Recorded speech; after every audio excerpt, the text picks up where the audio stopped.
साथियों नमस्कार, मैं प्रभाकर भारतीय ऑनलाइन क्लासेस से आपके सामने एक नया टॉपिक लेके आया हूँ। टॉपिक का नाम है स्क्वायर रूट यानी कि वर्गमूल। आप सब जानते हैं कि विद्यार्थी जीवन में रूट यानी कि वर्गमूल की कितनी आवश्यकता होती है और कंपटीशन एग्जाम में तो इससे रिलेटेड क्वेश्चन बहुत सारे पूछे जाते हैं और टाइम भी बहुत ज़्यादा खराब होता है।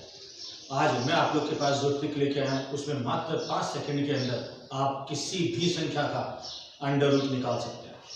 सबसे पहले आप ये देखें कि जो अंडर रूट है उनको दो भागों में बांटते हैं, परफेक्ट अंडर रूट और नॉन परफेक्ट अंडर रूट। यानी कि किसी भी प्रश्न का जो इकाई अंक है वो यदि 1, 4, 5, 6 और 9 हो तब तो वो है परफेक्ट रूट। यदि वहां पर इकाई अंक के रूप में 2, 3, 7, 8 आ जाए तो वो होगा नॉन परफेक्ट रूट। आज हम जो पढ़ रहे हैं वो है परफेक्ट रूट और कल पढ़ेंगे नॉन परफेक्ट रूट। याद रखिएगा, प्रश्न का जो इकाई अंक 1 है तो आंसर का जो इकाई अंक है वो भी 1 या 9 में से ही कोई अंक होगा, कोई दूसरा अंक नहीं हो सकता। इसी प्रकार से 4 वाले में 2 या 8, 5 वाले में 5, 6 वाले में 4 या 6 और 9 वाले में 3 या 7 अंक होगा आंसर के अंदर। अब हम लोग आते हैं, आपको आगे एक टेबल दिखाई दे रही है जिसको हमने रूट के रूप में लिख रखा है या कहूँ तो वर्ग के रूप में लिख रखा है। 1 का स्क्वायर, 2 का स्क्वायर, यूँ करके मैंने 32 तक लिखा हुआ है। एक इंसान को कम से कम 35 से 40 तक वर्ग याद होने चाहिए। अगर वो स्क्वायर याद है तो बहुत ही आसानी से लाखों तक की संख्या का आप अंडर रूट निकाल सकते हैं। चलिए हम लोग उदाहरण देखते हैं किस प्रकार से निकालेंगे। पहले उदाहरण को आप ध्यान। अब आप देखिए, एक संख्या मैंने लिखी है 8836 का अंडर रूट निकालना है। आप सबसे पहले देखेंगे कि इसका इकाई अंक क्या है। आप देखेंगे 6 है तो 6 का आंसर आता है 4 और 6। इन दोनों में से कोई एक ही अंक इकाई अंक वाला आंसर होगा, यानी कि या तो 4 आंसर आएगा इकाई अंक में या 6 आएगा।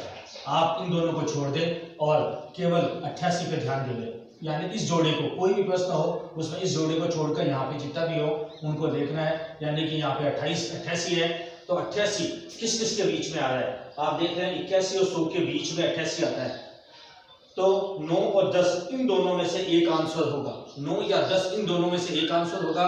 कौन सा होगा वो मैं आपको बता दूं, हमेशा ऊपर वाला ही आंसर होगा। याद रखिएगा, नीचे वाला आंसर नहीं होगा।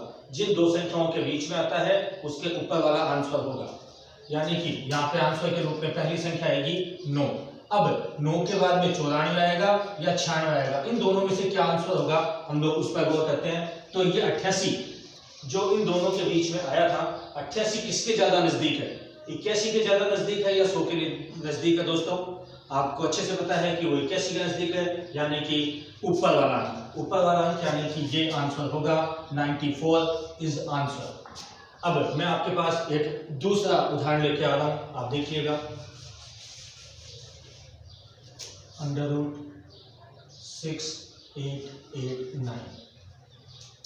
फिर से वही बात, इकाई का अंक 9 है इसलिए आंसर 3 या 7 में से होगा, 3 या 7 और इन दोनों को छोड़ दें। 68 पे ध्यान दें, ये 68 किन किन के बीच में आ रहा है, 64 और 81 के बीच में आ रहा है। यानी कि 8 या 9 इन दोनों में से एक आंसर होगा। तो आपको पता है 8 और 9 इन दोनों में से जो ऊपर वाला अंक है वही आंसर होगा, इसलिए हम लोगों ने यहाँ पे लिख दिया 8।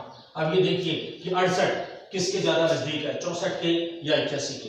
तो सीधा सा जवाब है 64 के, इसलिए इसका ऊपर वाला आंसर होगा यानी कि 83 इज आंसर। हाँ साथियों, अब अगला उदाहरण देखते हैं हम लोग। यहाँ पे है 1 का मतलब हो गया इसका अंतिम जो आंसर है वो 1 या 9 के रूप में होगा, 1 या 9 के रूप में होगा।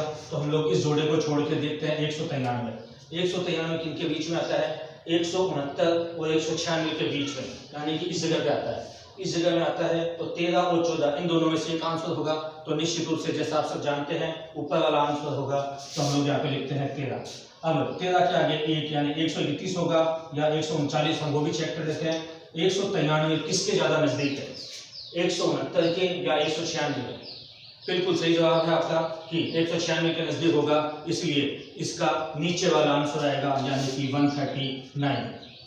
अब मैं आपके पास एक अगला उदाहरण लेके आता हूँ। 16384। यहाँ पे है 4 अंतिम अक्षर। 4 का मतलब हो गया 2 या 8, या तो 2 होगा या 8 होगा। इन दोनों में से एक संख्या का आंसर आना चाहिए। इस जोड़े को छोड़िए, 163 को देखिए। 163 कहाँ आ रहा है? इन दोनों के बीच, 144 और 169 के बीच, यानी कि आंसर रूप में 12 और 13, इन दोनों में से कौन सा आंसर आएगा? बिल्कुल सही, ऊपर वाला 12।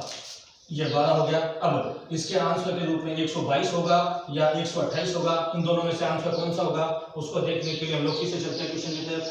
163 144 के ज्यादा पास में है या 169 के?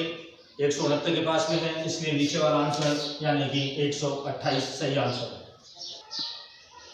दोस्तों सबसे पहले तो आप ये बताइए कि आपको मजा आ रहा है कि नहीं आ रहा है, क्योंकि आज तक आपके टीचर्स ने आपको ऐसे नहीं पढ़ाया होगा कि अंडर रूट इतने आसानी तरीके से हम लोग निकाल सकते हैं, वो भी बड़ी बड़ी संख्या होती है। अभी आप देखिए 53,361 अंक का यदि आपको अंडर रूट निकालना है तो बहुत ज़्यादा टाइम लगता है, लेकिन आपको जो हमने ट्रिक सिखाया उसके हिसाब से 4 से 5 सेकंड के अंदर आप आंसर निकाल लेते हैं। यदि आपको अच्छा लग रहा है तो प्लीज़ लाइक करें, सब्सक्राइब करें और शेयर तो जरूर करें। अब देखिए ये 61 है, तो इकाई का अंक आपने देखा 1, इसलिए आंसर 1 या 9 में से होगा। इस जोड़े को छोड़ देते हैं। 553 कहाँ पे आता है आपने देखें अच्छे से। 553 आता है इस 529 और 576 के बीच, यानी कि इन दोनों के बीच आता है, बीच में आता है। तो आपको पता है कि ऊपर वाला आंसर होता है हमेशा, तो 23 और 24 में से आंसर होगा 23, तो हम लोग यहाँ पे लिख सकते हैं ये 23। अब आंसर के रूप में 231 होंगे या 239 होंगे, ये देखने के लिए हम लोग चलते हैं कि 533 किसके ज्यादा नजदीक है? 529 के ज्यादा नजदीक है या 576 के ज्यादा नजदीक है?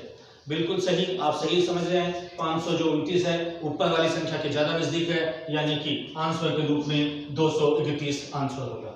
बहुत अच्छा। यदि आपको अच्छा लग रहा है तो इस क्रम में हम लोग एक अगली संख्या लिखने जा रहे हैं, और ये होगा एक अंतिम उदाहरण आपके लिए 93636। ये आखिरी संख्या है, इसलिए आप देख सकते हैं ये 6 के लिए आंसर 4 और 6 के रूप में होगा, 4 या 6 के रूप में होगा। इस जोड़े को छोड़ दीजिए। 936 जोड़िए कहाँ पे है? ये देखिए 936, 900 और 961 के बीच में आता है इस जगह पे। तो इन दोनों में से 30 और 31 में से कौन सा आंसर होगा? बिल्कुल सही है, ऊपर वाला 30 आंसर होगा, इसलिए हम लोग यहाँ पे लिखते हैं 30। अब आगे 304 होगा या 306 होगा, ये देखने के लिए फिर से देखते हैं कि 936 किसके नजदीक है? 936 900 के ज्यादा नजदीक है या 961 के नजदीक है? तो बिल्कुल सही जवाब है, 961 के नजदीक है, इसलिए इसका नीचे वाला आंसर होगा यानी कि 306। साथियों, यदि आपको ये वीडियो अच्छा लगा और मैं आपके लिए नई नई ट्रिक के साथ में और वीडियो लेके आऊँ, तो प्लीज़ इसको लाइक करें, सब्सक्राइब करें और शेयर ज़्यादा से ज़्यादा करें। कल हम लोग मिलते हैं नॉन परफेक्ट रूट के साथ। Thank you.